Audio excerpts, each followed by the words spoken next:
នៅក្នុងសង្គមនេះបើយើងបែងចែករវាងលុយនិងមិត្តភាពមិនច្បាស់ទេថ្ងៃណាមួយយើងនឹងបាត់បង់ទាំងមិត្តហើយនឹងបាត់បង់ទាំងលុយរបស់យើងថែមទៀតផងរឿងលុយកាក់នេះមុននឹងហុចត្រូវមើលមនុស្សខ្លះសង្វាតមករកយើងតែពេលមានអាសន្នទេតែពេលដែលគេសប្បាយគេមិនដែលនឹកនាយើងទេមនុស្សប្រភេទនេះគួរតែប្រយ័ត្នឲ្យខ្លាំងបំផុតមនុស្សខ្លះមាននិស្ស័យលោភលន់តែម្ដងខ្ចី$50បើឲ្យ150ក៏អូខេដែរមនុស្សបែបនេះត្រូវមើលនិស្ស័យដែរមនុស្សខ្លះគាត់ក្រែងចិត្តយើងមែនទែនអត់លុយអត់ហ៊ានប្រាប់យើងទេតោះតែយើងសួរអត់ហ៊ានពឹងយើងទេខ្លាចយើងលំបាកហើយបើយើងឲ្យខ្ចីក៏មិនហ៊ានខ្ចីច្រើនដែរ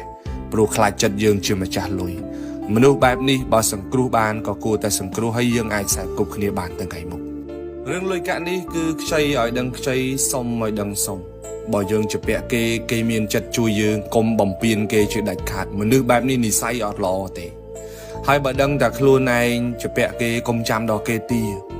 គេមិនទាលុយយើងមិនមែនគេមិនចង់បានលុយគេទេគេគ្រាន់តែទុកមុខឲ្យយើងនឹងទុកពេលវេលាឲ្យយើងតែប៉ុណ្្នឹងទេធ្វើជាមនុស្សត្រូវមានទំនួលខុសត្រូវគ្មានលុយសងគេក៏ត្រូវមានចេតនានៅក្នុងការសងគេដែរសងតិចក្តីច្រើនក្តីសងបែបណាត្រូវតែហ៊ានប្រឈមមុខជាមួយគេហើយទោះបីជាយើងសងគេហើយក៏ដោយក៏ត្រូវតែចងចាំនៅគុណបំណាច់ដែលគេបានធ្វើមកលើយើងដោយពាក្យចាស់គាត់និយាយថា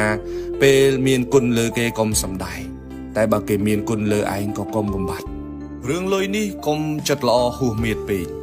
ធ្វើបុណ្យតែក៏ត្រូវអោនមើលឆ្នាំងបាយផងដែរកុំជួយគេឲ្យលើសពីលទ្ធភាពខ្លួនឯង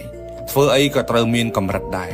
ត្រូវចាំថាលបោយជីវិតរបស់យើងមានច្រើនមុខណាស់មានម្ដាយមានឪពុកមានគ្រួសារមានប្រពន្ធកូនហើយក៏មានមិត្តភ័ក្តិនៅក្នុងនឹងដែរ